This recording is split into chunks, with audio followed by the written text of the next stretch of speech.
Política Impura. Um olhar sobre a semana.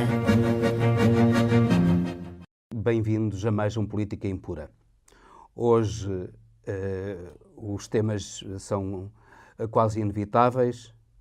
É o futebol e as touradas, o acordo sobre o Brexit e a Arábia Saudita e Khashoggi e a política de genocídio no Iémen. Começaremos então pelo futebol e pelas touradas. As duas coisas parece que se juntam porque o futebol está a ser uma autêntica tourada. Como dizem os portugueses, isto é tudo uma tourada. Os jornais e futebol, os jornais e sobretudo as televisões e o futebol são uma obsessão autêntica para imensos portugueses. E há aqui uma lavagem cerebral absolutamente inadmissível que as televisões estão a fazer da população portuguesa para exaltarem os seus instintos mais baixos, para promoverem o seu afastamento dos problemas reais do país e da necessidade de participação cidadã para os levar para o meio destes incidentes lamentáveis de violência e delinquência no futebol. O futebol,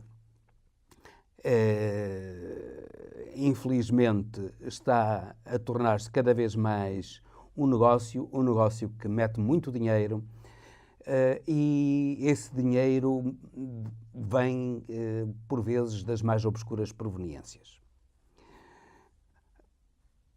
A televisão e os jornais e de uma maneira geral, os meios de comunicação são instrumentos que servem apenas para exaltar as emoções e para mobilizar as massas para aquilo que elas têm de mais irracional.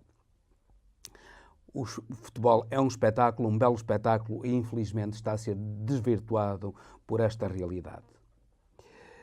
O caso dos meliantes de Alcochete, esses indivíduos da juventude leonina, daquilo que chama-se juventude leonina, e do ex-presidente do Sporting e do chefe da claque leonina, um tal Mustafa. Tudo isso é apenas uma das mais lamentáveis cenas que temos vindo a assistir em Portugal nos últimos tempos. Infelizmente, a lei não pune estes indivíduos como deve ser, nomeadamente com o impedimento de frequentarem recintos desportivos.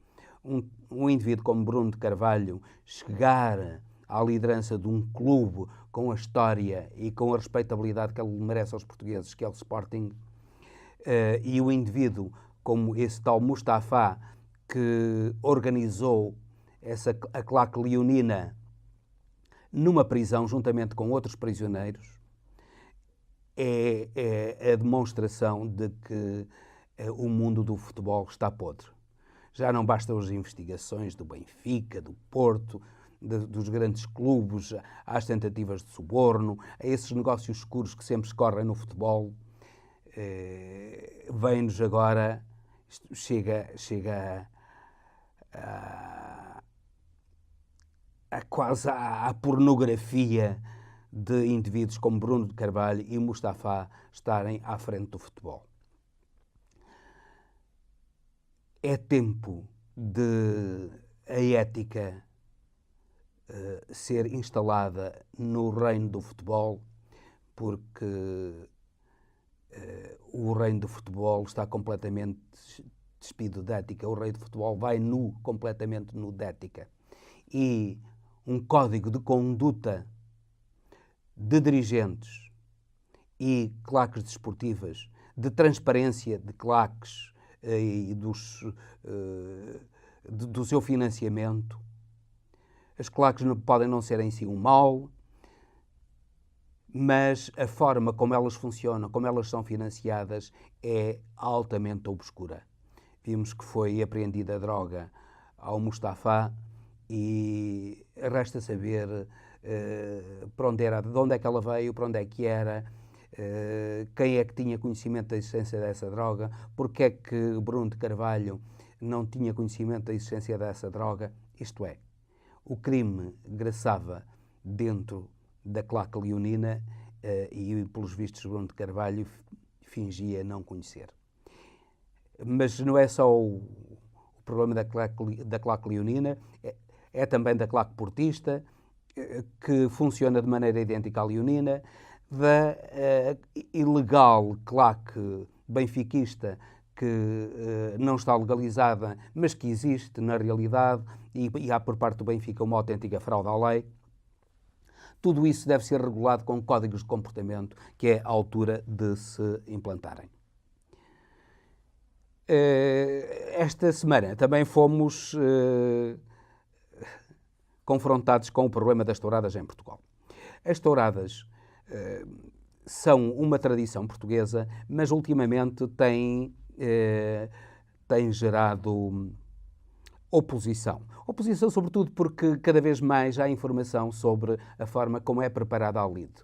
A lide é preparada com imensa violência, com drogas injetadas nos touros, com a sujeição dos touros a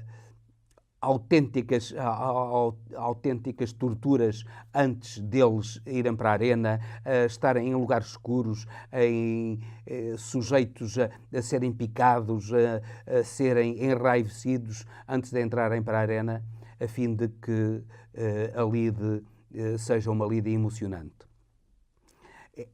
Tudo aquilo que se passa antes da arena é verdadeiramente criminoso, é um atentado contra os animais. A lide é o que nós sabemos, com touros a serem picados, a escorrerem sangue e os espectadores a deliciarem-se com o sangue e com os touros a serem picados.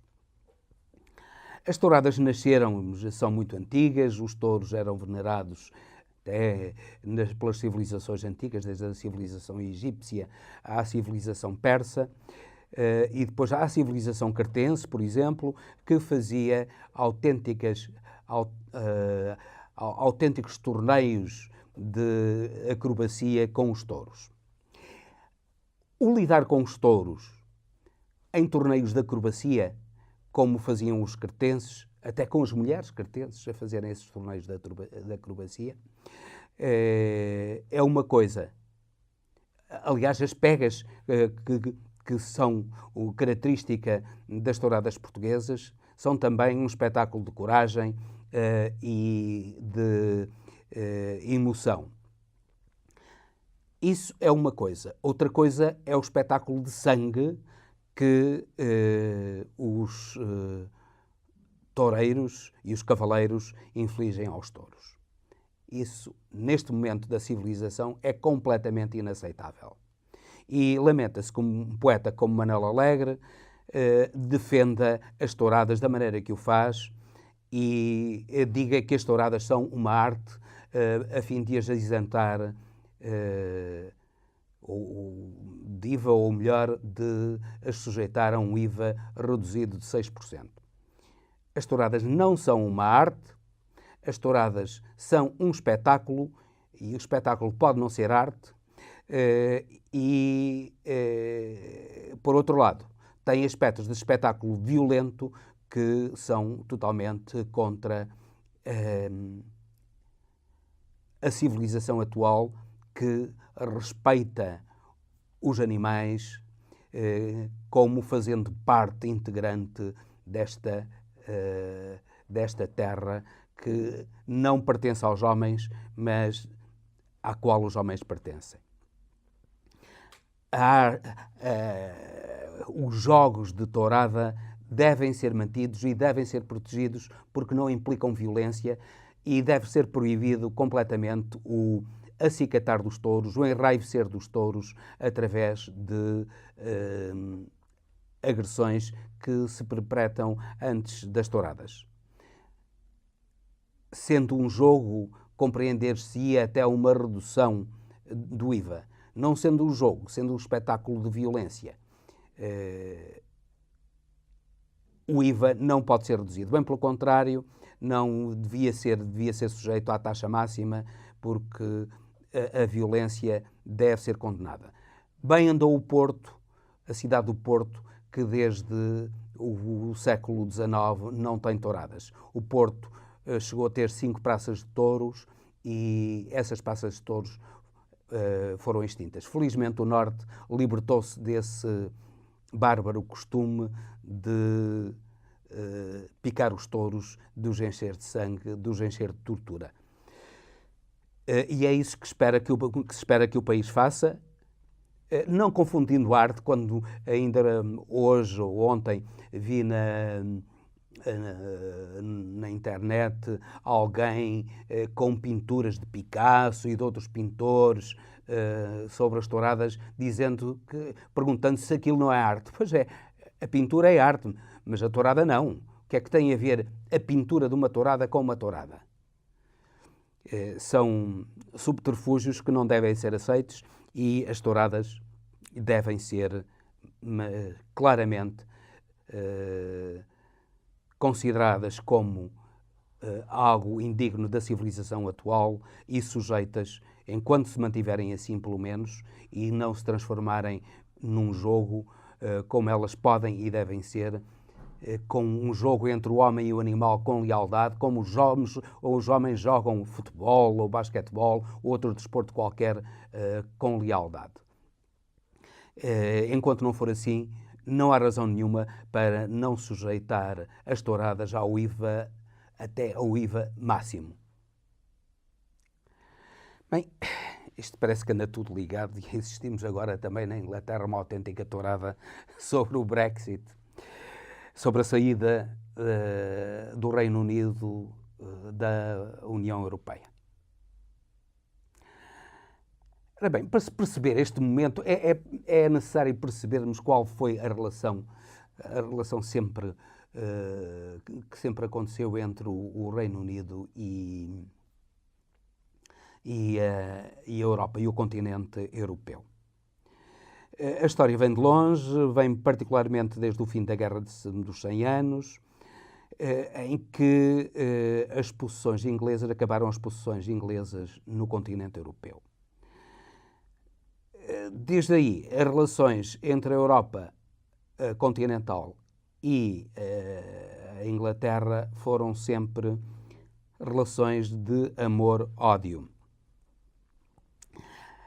É tanto assim que, apesar de a Inglaterra ter vencido a Segunda Guerra Mundial, juntamente com a França, contra a Alemanha, a Inglaterra não fez parte dos países fundadores da Comunidade Económica Europeia, nem das instituições que levaram à Comunidade Económica Europeia, que foi a Comunidade Europeia do Carvão e do Aço.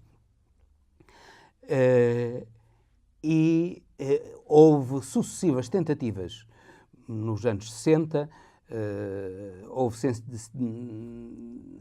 sucessivas tentativas da União Europeia receber como parceiro a União Europeia, então Comunidade Económica Europeia, receber como parceiro o Reino Unido, e essas tentativas nunca surtiram efeito, sobretudo porque tinham pela frente o veto, isto nos anos 60, com o primeiro-ministro inglês de então, Harold Macmillan, a pedir a adesão à União Europeia. Macmillan dirigiu o Partido Conservador, mas a ser vetado pelo presidente francês General de Gaulle. Houve 2 tentativas que foram sempre vetadas pelo General de Gaulle, uma tentativas de Macmillan e depois de Harold Wilson por parte do governo trabalhista. Entretanto, em 1973, lá se aceitou a adesão do Reino Unido à União Europeia e, desde então, com inúmeras vicissitudes, incluindo um referendo em 1995 sobre a manutenção dessa adesão, porque a adesão à União Europeia era contestada por uma boa parte da população. Nesse referendo, 67% da população inglesa manifestou-se a favor da manutenção na Comunidade Económica Europeia, mas a contestação continuou até à decisão de Cameron de convocar um referendo. Ora bem, também temos de perceber, para percebermos o problema do referendo, temos de perceber o problema da complexidade, ou melhor, para percebermos o problema que o Brexit implica para as relações entre o Reino Unido e a União Europeia, temos de perceber um pouco o que é o Reino Unido. Porque o Reino Unido não é uma nação como Portugal. Ela aproxima-se muito mais de países como a Espanha, em que há regiões, mas neste caso há autênticos Estados que estão unidos sob a coroa inglesa. O Reino Unido é mesmo isso, um reino de vários países que se uniram. O reino da Inglaterra, o reino do país de Gales, o reino da Escócia, o reino da Irlanda do Norte, todos eles unidos sob a coroa do soberano inglês, atualmente a Rainha Isabel II. Ora, em relação a cada uma destas nações que constituem o Reino Unido, há interesses muito, muito diferentes e, se não, contraditórios.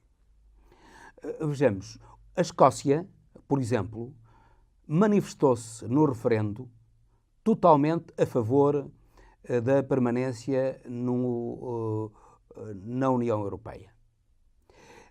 E neste acordo que foi celebrado, há uma situação muito especial que é a situação da Irlanda do Norte. A Irlanda do Norte, que nos anos 90, salvo erro, em 1998, celebrou um acordo de paz por uma guerra que durava há décadas, uma sangrenta guerra que durava há décadas. A Irlanda do Norte mantém-se, de certo modo, dentro da União Europeia, porque não existem fronteiras, não foram este acordo, um acordo de 500 páginas, um acordo enorme, mais de 500 páginas, prevê que continua a não haver fronteiras, pelo menos dentro de um ano, continua a não haver fronteiras entre a República da Irlanda, a Irlanda do Sul, digamos assim, que está dentro da União Europeia e que é de maioria católica, e a Irlanda do Norte, que faz parte do Reino Unido e que é de maioria protestante. Ora, com este acordo mantém-se a não existência de fronteiras entre as duas Irlandas. Foi uma exigência da União Europeia para conjugar, nomeadamente, interesses alfandegários e fiscais, portanto, na futura relação entre a União Europeia e o Reino Unido. Isso significa que, não havendo fronteiras, praticamente não há verdadeira separação entre a Irlanda do Norte e a do Sul. E os protestantes do Norte sentem-se traídos por este acordo porque, de certo modo, não podem eles próprios dirigir o seu destino. Claro que, não havendo estas fronteiras, no caso especial da Irlanda do Norte, com a Irlanda do Sul, a Escócia pretende o mesmo tratamento.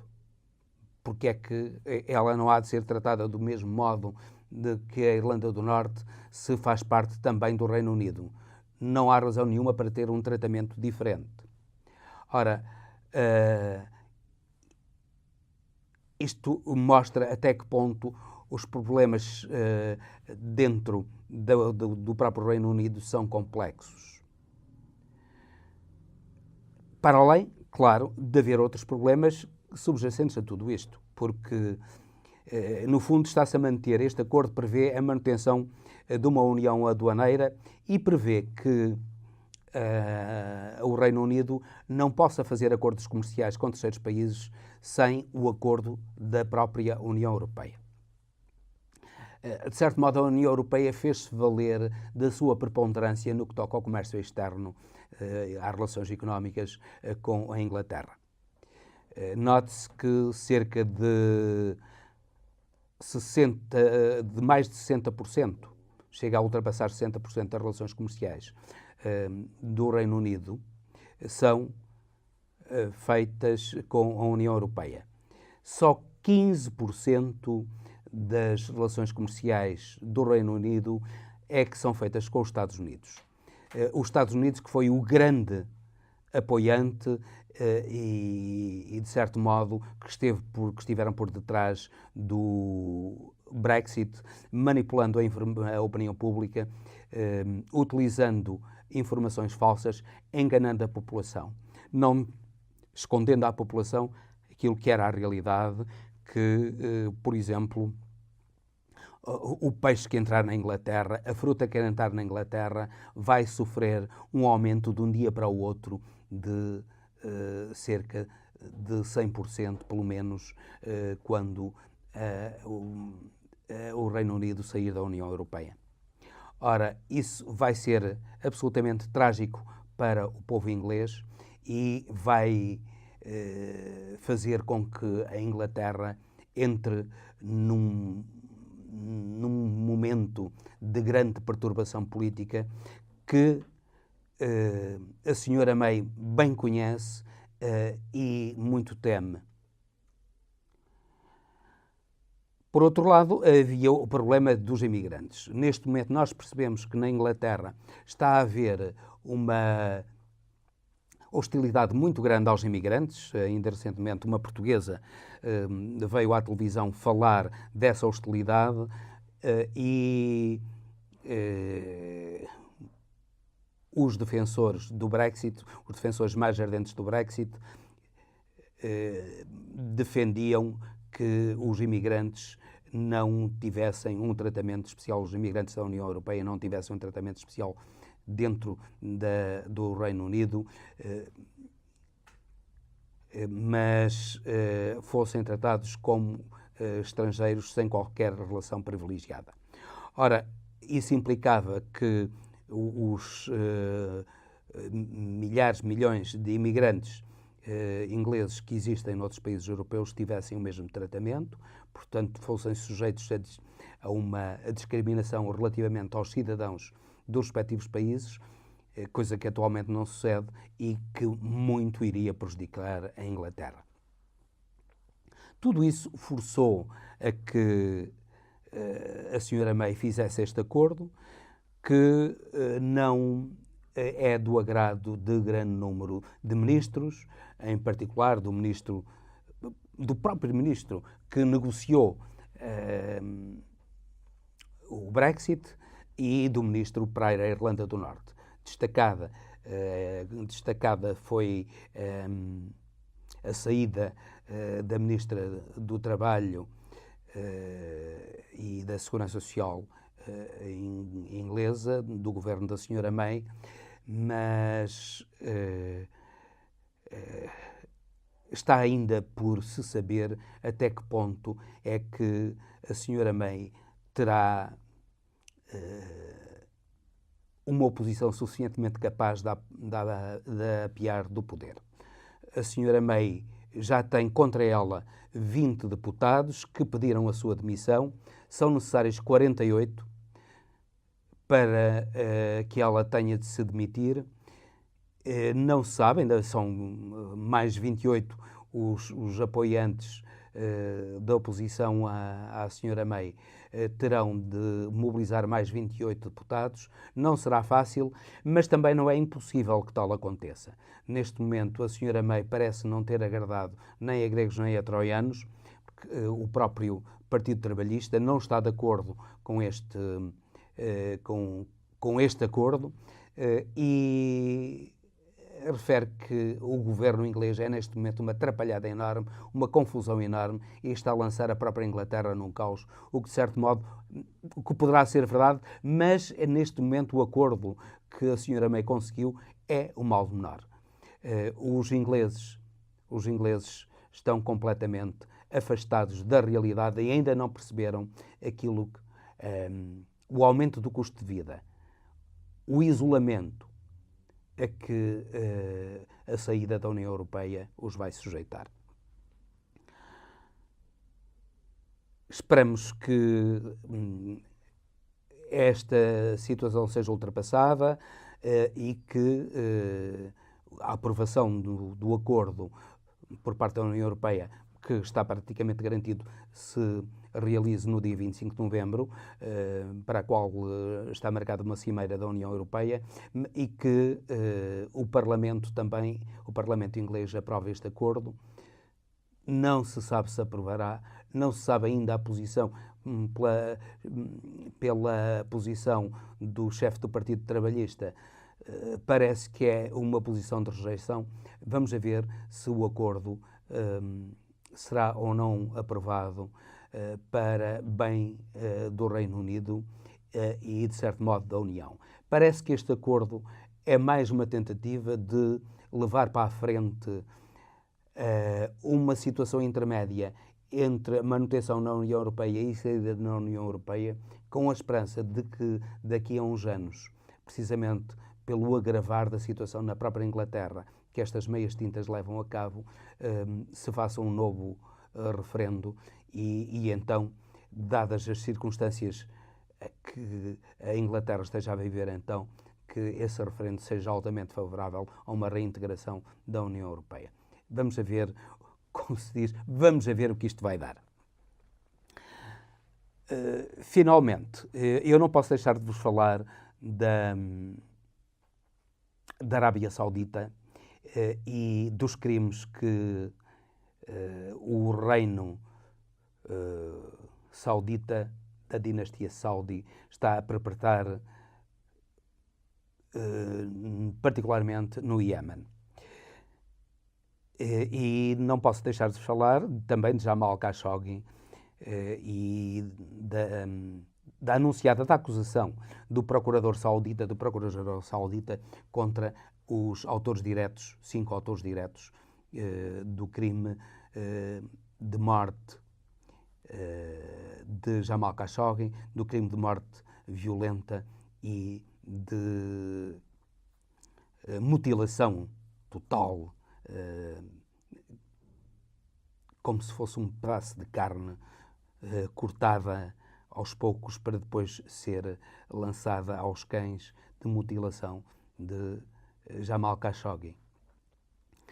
Já ninguém tem dúvidas que o autor moral do crime, o verdadeiro mandante do crime, foi o príncipe herdeiro Mohammed Ben Salman, conhecido por MBS. Esse senhor é um criminoso nato, está a criar um Estado fora da lei internacional. Não só, isso verifica-se não só no assassinato de Jamal Khashoggi, mas também na forma como está a lidar com a guerra no Iémen. A guerra no Iémen é um conflito religioso, essencialmente religioso, entre sunitas, que são a corrente que domina a Arábia Saudita, e xiitas, que são a corrente religiosa muçulmana que domina o Irão. E percebemos então que o que é que está aí? O que está aí no meio disso tudo é Israel.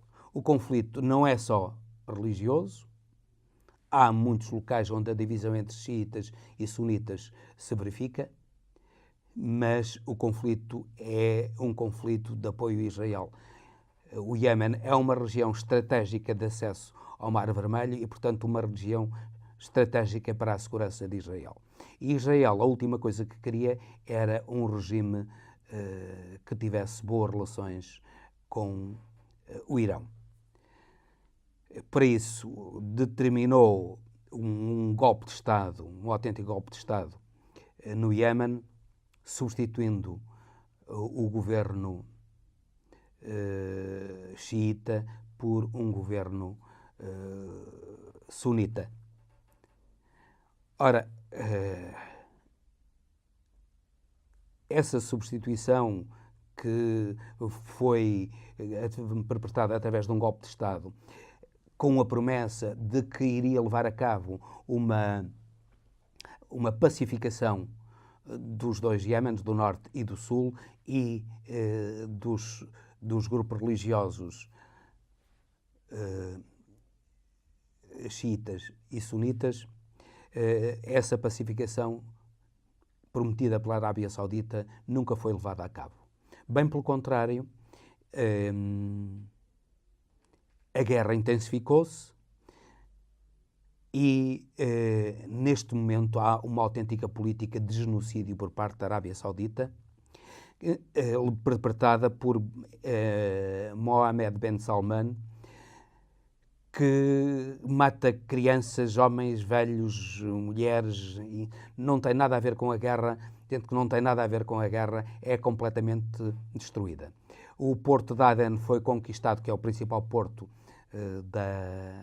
do Iémen, foi conquistado pelos sunitas e, neste momento, os xiitas têm dificuldades de abastecimento. E há milhares e milhares de pessoas, como temos vindo nos meios de comunicação social, que estão a morrer à fome.